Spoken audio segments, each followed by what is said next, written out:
आज जो हम आपको सत्य घटना बताने जा रहे हैं, यह सुनने के बाद आपके भी रोंगटे खड़े हो जाएंगे। यह कहानी हमें भेजी है निशा शर्मा ने। वह बताती हैं कि उनका एक पति है, वो अपने पति के साथ घर में किराए से रहती हैं। किराए में एक रूम लेने पर वह उनका पति जो है काम में जाता है, रेलवे में काम करता है।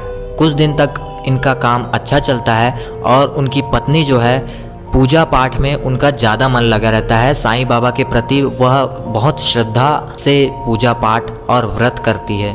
निशा जी बताती हैं कि उनके पति बहुत ही अलग किस्म के इंसान थे।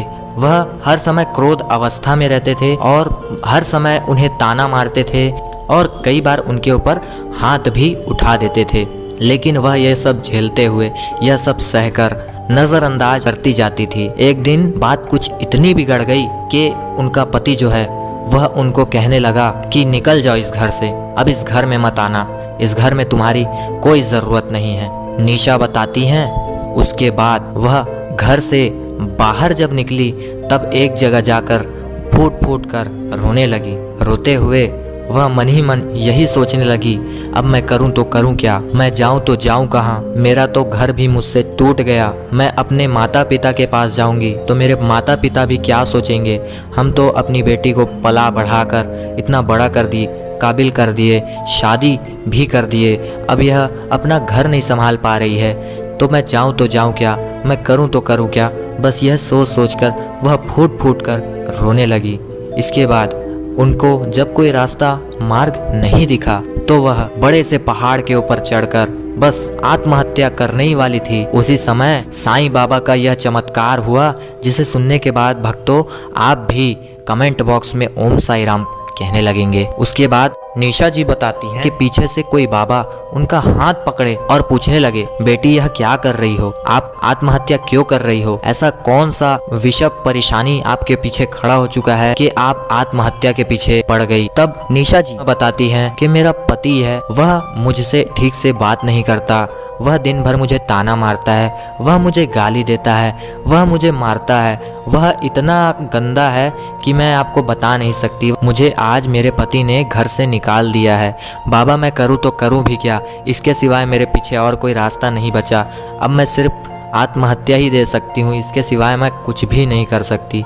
मैं घर में जाकर और भी बोझ नहीं बढ़ा सकती अपने माता पिता का, इसलिए मैं यहाँ आत्महत्या जान देने के लिए आ गई। तब बाबा ने कहा, एक बार तुमको सोच तो लेना था बेटी कि आपके पति के ऊपर क्या बीतेगी। यह सुनने के बाद निशा बताती हैं कि वह सोच में पड़ गई। क्यों? क्योंकि उनके पति को कोई फर्क ही नहीं पड़ता था कि मेरी बीवी कहीं भी रहे, कुछ भी करे, मेरे को कोई मतलब नहीं। लेकिन बाबा ने कहा एक बार अपने पति के लिए सोच तो लिया होता। उसी समय सीमा ने कहा, मेरा पति जो है बाबा, वह मुझसे कोई मतलब नहीं रखता, वह मेरे से सिर्फ और सिर्फ क्रोध अवस्था में रहता है। तब बाबा ने कहा, एक बार तुम जाके अपने पति से तो पूछो। तब निशा ने कहा, बाबा मैंने उनकी हर एक बात मानी है, मैं उनके साथ इतना दिन रही लेकिन कभी भी ऊंची आवाज में बात नहीं की, अपना अशब्द तरीके से बात नहीं की, हमेशा उनके कहने पर ही चलती रही, हर समय उनका काम करती, उनके लिए खाना बनाती, उनके ऑफिस के लिए सभी सामान इकट्ठा करती, लेकिन वह हमेशा चिड़चिड़ाते, गाली देते, मारपीट करते। तब बाबा ने पूर्ण रूप से कहा, बेटी मेरे लिए ही सही तुम जाओ और एक बार पूछो, क्या तुम्हें मेरे ऊपर भरोसा नहीं है। तब निशा ने कहा, ठीक है बाबा, मैं आपके प्रति एक बार और घर जाऊंगी और अपने पति से पूछूंगी, क्या तुम्हें मेरी परवाह नहीं है, क्या तुम भी चाहते हो कि मैं कहीं और चली जाऊं। तब वह अपने पुनः घर वापस आई और उसके बाद कुछ ऐसा चमत्कार हुआ भक्तों, जिसको आप देखने के बाद आश्चर्यचकित रह जाओगे।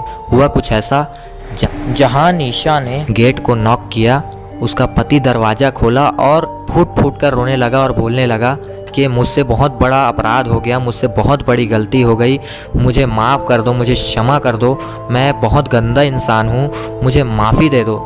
यह सभी रोते रोते उसका पति कहने लग गया। यह देखने के बाद निशा ने दौड़ते हुए अपने पूजा रूम के पास गई और उसे पता चल चुका था कि यह साईं बाबा का ही चमत्कार है, यह मेरे बाबा का ही चमत्कार है जिनका मैं दिन रात पूजा करती थी। आज मेरा घर पुनः सही हो गया। कहते हैं ना, जो बाबा की सच्ची मन से श्रद्धा भक्ति एवं कथा व्रत रखता है उसको बचाने के लिए स्वयं शिरडी के साईं बाबा आते हैं। बस भक्तों, यही आज की वीडियो में हम आप सभी को दिखाना चाहते थे। अगली वीडियो में हम कुछ ऐसी सत्य घटना दिखाएंगे जिसे देखने के बाद आप भी आश्चर्यचकित रहने वाले हैं। अगर आपको यह वीडियो पसंद आया होगा तो भक्तों पे और भी शेयर ज़रूर कीजिएगा। हम मिलते हैं अगली वीडियो में, तब तक के लिए ओम साई राम।